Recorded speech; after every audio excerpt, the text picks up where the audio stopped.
திமுகவின் ஆதரவால் தலை நிமிர்ந்து நிற்கும் தாவேகா, சட்டசபையில் நெகிழ்ச்சி சம்பவம். ஆதோவின் பேச்சால் ஆத்திரத்தில் எடப்பாடி பழனிசாமி. தொகுதி மறுவரையை எதிர்த்து போராடும் தமிழகம். இன்னைக்கு தமிழக அரசியல்ல என்னதான் நடந்துட்டு இருக்கு தொடர்ந்து தெரிஞ்சுக்கலாம் வாங்க.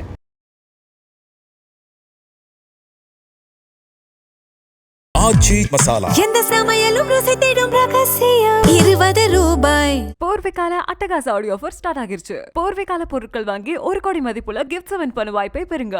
Periyar Maniammai Institute of Science and Technology, Tanjavur. CSE with specialization in AI and ML, data science, cyber security and more. தமிழுக்கும் தமிழ் நெஞ்சங்களுக்கும் வணக்கம். அதாவது தொடர்ச்சியா சட்டசபையில என்ன நடக்குது அப்படிங்கறத எல்லாருமே உற்று நோக்கி அதை கவனிச்சிட்டு இருக்கோம். அந்த வகையில இன்னைக்கு சட்டசபையில சில முக்கியமான விஷயங்களை தீர்மானமா நிறைவேற்றிருக்காங்க. அது என்னென்ன விஷயங்கள்னு நான் உங்களுக்கு விளக்குறேன். இதுல முதல் விஷயம் என்ன அப்படின்னா, இன்னைக்கு முதல்வர் விஜய் அவர்களுடைய ஸ்பீச்ல இருந்து தான் சட்டசபை தொடங்குச்சு. அவர் என்ன சொல்லியிருந்தார் அப்படின்னா, நாடாளுமன்றத்திலும் பெண்களுக்கு இடஒதுக்கீடு ரொம்பவே கம்மியா இருக்கு. நம்ம நாட்டோடைய கண்களே பெண்கள் தான். அவங்களுக்கு முறையான விஷயங்கள் இன்னும் கிடைக்கல. அதனால நாடாளுமன்றத்திலும் பெண்களுக்கு 33% இடஒதுக்கீடு வேணும் அப்படிங்கிற தனி தீர்மானத்தை நான் இந்த இடத்துல கொண்டு வரேன் அப்படிங்கிற விஷயத்தை அவர் கொண்டு வந்திருந்தார். அதன் பிறகு இப்ப ரொம்ப நாளா எதிர்கட்சிகளோட மற்ற கட்சிகளுடைய முக்கியமான கோரிக்கையா என்ன இருக்கு, இந்த தொகுதி மறுவரை இன்னும் ஒரு அனைத்து கட்சி கூட்டம் நடத்தல அப்படிங்கிறதான். இந்த இடத்துலயும் முதல்வர் ஒரு தனி தீர்மானமா அதை கொண்டு வந்து வச்சிருக்காரு. என்னன்னா, அதாவது தொகுதி மறுவரையை நாங்க எல்லாருமே எதிர்க்கிறோம் அப்படிங்கிற தீர்மானத்தையும் அந்த இடத்துல கொண்டு வந்தார்.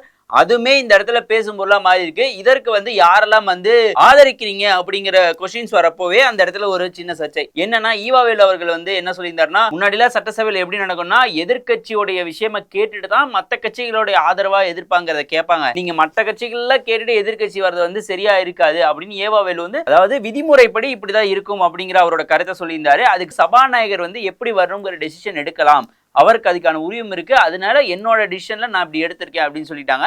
அதற்கு செங்கோட்டையன் அவர்கள் என்ன சொல்லியிருந்தார் அப்படின்னா, மற்ற கட்சிகள் என்னென்ன சொல்றாங்கன்னு கேட்டுட்டு உங்ககிட்ட வரப்போ இன்னும் உங்களுக்கு தெளிவான ஒரு முடிவு எடுக்கிறதுக்கு ஒரு ஆப்பர்ச்சுனிட்டி கிடைக்கும் அப்படின்னு செங்கோட்டையன் அவர்கள் சொல்லியிருந்தாரு. இதுதான் தொடக்கமாக இருந்தது. அதைத் தொடர்ந்து தேமுதிக சார்ந்த திரு பிரேமலதா அவர்கள் அவங்களுடைய ஆதரவு எதிர்ப்பை பத்தி பேசியிருந்தாங்க. என்ன அப்படின்னா, இன்னும் மத்திய அரசு கிட்ட இருந்து இந்த தொகுதி மறுவரை பண்ண போறோம் அப்படின்னு எந்த ஒரு ஆதாரப்பூர்வ தகவலும் வரல. அது வரக்கு முன்னாடியே எதுக்கு இதுக்கு ஒரு தனி தீர்மானம், எதுக்கு இதுக்கு டிசிஷன் எடுக்கணும், நம்மளா பேசணும் அப்படிங்கிற ஒரு கருத்தை முன் வச்சுட்டு, பெண்கள் தான் முக்கியம், பெண்களுக்கு நீங்க 33% இடஒதுக்கீடு பண்றதுக்கு தனி தீர்மானம் எடுக்கிறீங்களா, இதற்கு நான் முழு ஆதரவு தரேன் அப்படிங்கிற அவங்களுடைய ஆதரவை தெரிவிச்சாங்க. மற்றபடி அவங்க பேசிய விஷயம் இதுதான். அதையும் தாண்டி பாமகவை சார்ந்தவர் இதுக்கு என்ன சொல்லியிருந்தார் அப்படின்னா, இதற்கு நாங்கள் எதிர்ப்பு தெரிவிக்கிறோம். இது தாவேகா அவங்களுடைய தனிப்பட்ட அரசியல் முயற்சிக்காக இதுக்கு அவங்க தனி தீர்மானம் எடுத்திருக்காங்க. இதற்கு நாங்கள் சப்போர்ட் பண்ண முடியாது. இன்னொரு விஷயம் என்ன அப்படின்னா, இன்னும் மத்திய அரசு இருந்து ஆதாரப்பூர்வ அதிகாரப்பூர்வ தகவல் எதுவும் வரல. அது வரக்கு முன்னாடி நாம இதுக்கு ஒரு இவ்வளவு பெரிய விஷயம் கொண்டு வரது ரொம்ப தவறான விஷயம், அதனால இதை நாங்கள் ஏற்றுக்கொள்ள மாட்டோம் அப்படின்னு சொல்லி பாமக சார்ந்தவர் சொல்லிட்டு இன்னொரு விஷயம் அந்த இடத்துல பதிவு பண்ணியிருந்தார். என்ன அப்படின்னா, முதல்வர் ஒரு வார்த்தை சொன்னாரு, ஒரு மனதா எல்லாரும் அவங்க ஆதரவு தெரிவிக்கணும் அப்படின்னு சொன்னாரு. அந்த ஒரு மனதாங்கிற வார்த்தையை அவை குறிப்புல இருந்து நீக்கணும் அப்படின்னு சொல்லி சபாநாயகருக்கு ஒரு கோரிக்கை வச்சாங்க. ஆனா சபாநாயகர் என்ன சொன்னாங்க அப்படின்னா, எதை பேசணும் பேசக்கூடாதுன்னு நான் தான் டிசைட் பண்ணணும், நீங்க அதெல்லாம் சொல்லக்கூடாது, அது வேணுமா வேணாமான்னு நான் டிசைட் பண்ணிக்கிறேன், இப்போதைக்கு அது அதுல ஒன்றும் தப்பு இல்லை அப்படின்னு சொல்லி அந்த இடத்துல அவர் மென்ஷன் பண்ணியிருந்தார்.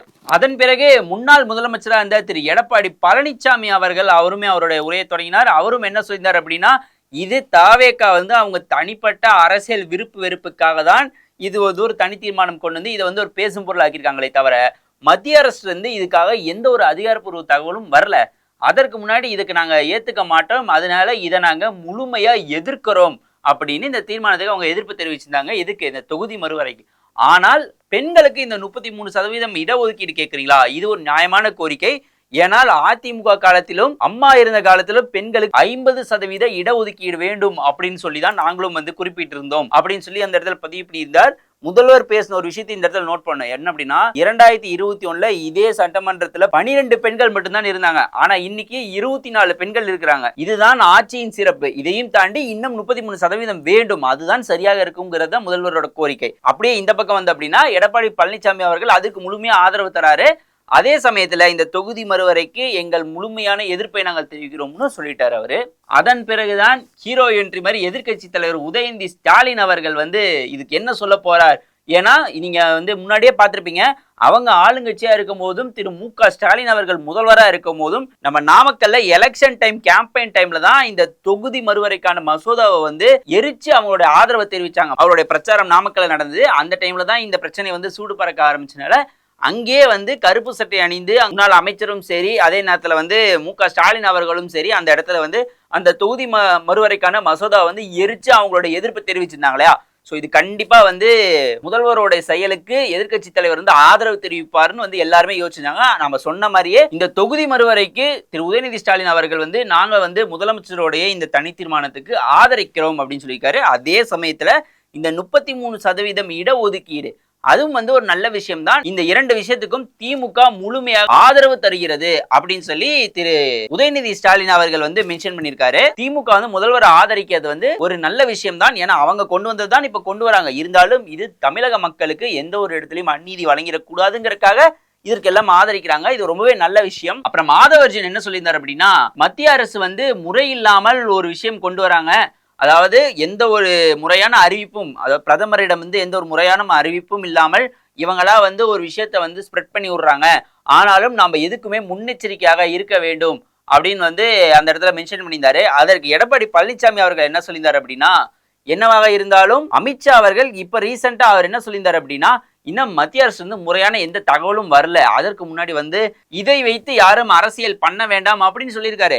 நீங்க ஒரு அமைச்சரா ஒரு விஷயம் சொல்றீங்க, அதை நாங்க நம்பணும் அப்படிங்கிறப்போ உள்துறை அமைச்சரா ஒருத்தர் சொல்றாரு, இந்தியாக்கே அவர் உள்துறை அமைச்சர், அவர் சொல்றதை எப்படி நம்ம நம்பாம இருக்க முடியும்? எடப்பாடி பழனிசாமி அவர்கள் சொல்லியிருக்காரு. இந்த முதல்வருடைய தனி தீர்மானத்தை வந்து எல்லாருமே ஏற்றுக்கிட்டனால இந்த தீர்மானம் நிறைவேற்றப்பட்டது. இது வந்து ஒரு மகத்தான வெற்றினே சொல்லலாம்.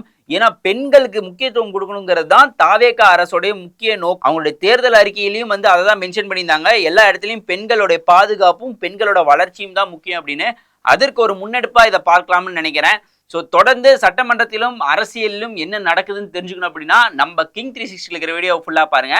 அண்ட் இதே மாதிரி அரசியல் அப்டேட்டுடன் நான் உங்களை வந்து சந்திக்கிறேன். அது வரைக்கும் நான் உங்கள் ஜெகவின். இன்றைய கிங் செய்திகளை வழங்குவோர் அதிக மசாலா அதிக சுவை ஆச்சி மசாலா. ஆடி ஆஃபர் எங்கும் இல்லா வகையில் பூர்விகாவில். For better education in Thanjavur Periyar Maniammai institution. Aachi masala. எந்த சமையலும் ருசி தேடும் ரகசியம் 20 ரூபாய். போர்வைக்கால அட்டகாச ஆடியோ ஆஃபர் ஸ்டார்ட் ஆகிருச்சு. போர்வைக்கால பொருட்கள் வாங்கி 1 கோடி மதிப்புள்ள கிஃப்ட்ஸ் வின் பண்ண வாய்ப்பை பெறுங்க.